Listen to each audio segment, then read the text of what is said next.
let's go into a system.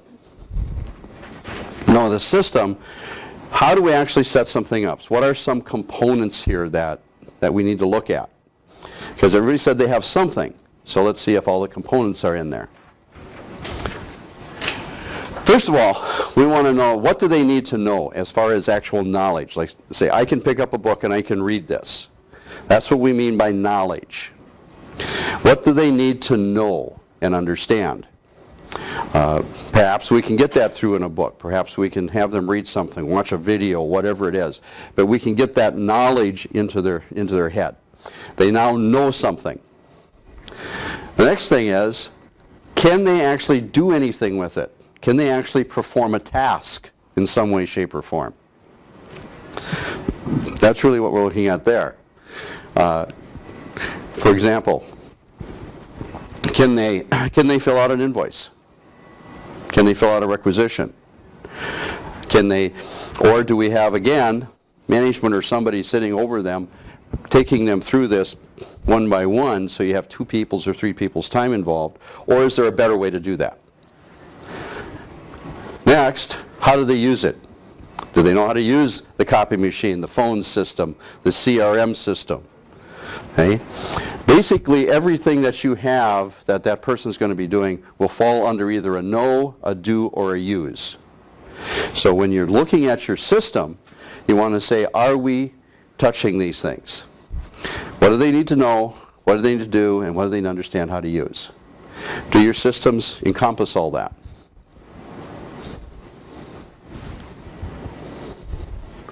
It's silence, right? Well, you know, one of the things is there's so much to do that it's tough for everybody to get it all. And computers are a prime example. You know, you have software. Everybody knows how to use Microsoft Excel, you know, Excel spreadsheets, etc. But within that, there's so many things that you can do. I mean, I work with it every day, and I probably use a quarter of what it possibly could do for me. But you know, it's the same thing with all of these. So the question then is, you know you want to get them there, but how do you make sure that they are? So you need some kind of feedback. You know, just because I have somebody read something, does that mean they understand it? Does that mean that they're able to take that knowledge and actually do or use something with it? And so we're missing maybe that feedback loop. That are we actually accomplishing what we need to accomplish for this person? And maybe I'm jumping the gun, but do you have a different onboarding system for the different departments? You have service technicians, watch base, attendants. You know. Every position in the organization can be created. Can be created. Now, are there components within that virtually go across the board? For example, a new employee has to do what almost the first day? Orientation, they do, what is it, W-9, the ARS, the workman's comp, you know, those kinds of things. Everybody has to do that no matter who they are, right? Yeah, safety, there's certain things that you're just required to do.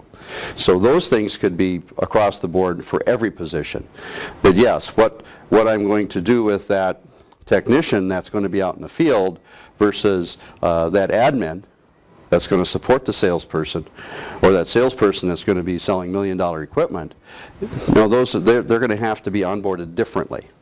They have to know different things, they have to be able to do and use different things. Some of that is common, some of that is foreign to the other people. But yes, we say that you need to create what we call a onboarding program or a position program for virtually every person that you've got. And even within that, you can switch it up. And matter of fact, that I think is my next slide here, if it goes in here. Variations in positions and candidates. For example, let's say a warehouse manager is coming on. Gee, who's putting on a warehouse manager? But let's say that we have 3 potential candidates that will be coming on. They all are experienced in warehousing. They all have that, at least they're warehouse managers. They've done it before. But one is within the industry, so they know your product line, right? They have an idea. They understand what that is. If I were going to come in and run your warehouse and I came from the electronics industry, would I have to learn a lot about Komatsus Absolutely. I have some knowledge I can transfer, but there's some knowledge that I don't have. So I'm probably going to onboard differently with that. So there's somebody from outside the industry. Or I've got somebody that I'm internally promoting. Now, they already know the culture. They already understand a lot about the systems, right? So my onboarding system might be quite different for that internal one versus the person that's coming from outside the industry. Does that make sense? And so even though we have a position for the salesperson or for the warehouse person or for that admin or whatever that position is, we can still have a lot of variations within that. So is the system flexible enough to be adaptable to all these? That's the next question. Because if it's not adaptable some way, now you've got a system that's not user-friendly for the management. And if it's not friendly user for the management, are they going to use it? Okay. We all have our plates full, so how are we going to get this in there too? Right? So, onboarding system. All management has to be bought in. Don't care what size your business is, what size your company is. All management needs to be involved. And there's several reasons why. They're all going to have to put input in if this is going to work. HR is going to be involved in virtually every one. Everyone is going to interact with production in some way, shape, or form. You're going to have warehousing, marketing, accounting, you name whatever it is, put whatever titles or words that fit for you. But is that new person going to interface in some way with all of these people, with all these departments? If warehousing and marketing want absolutely nothing to do with your onboarding system, what's going to happen to the onboarding? It's dead already, isn't it?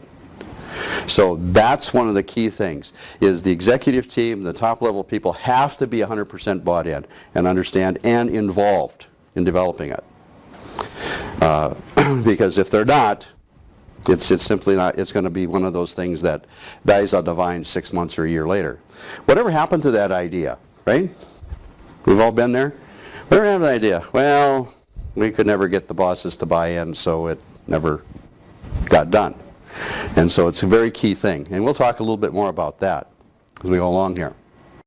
Remember our 3 books, Bypassing No, Body Language, and Influence Language to Get More Yeah, The Selling Gap, Modern Day Selling Ideas for Today's Market, Business Expert's Guide to Business Success, Learning How to Build Your Business Through Expert. All 3 are available at Amazon or our website at AskHG.com.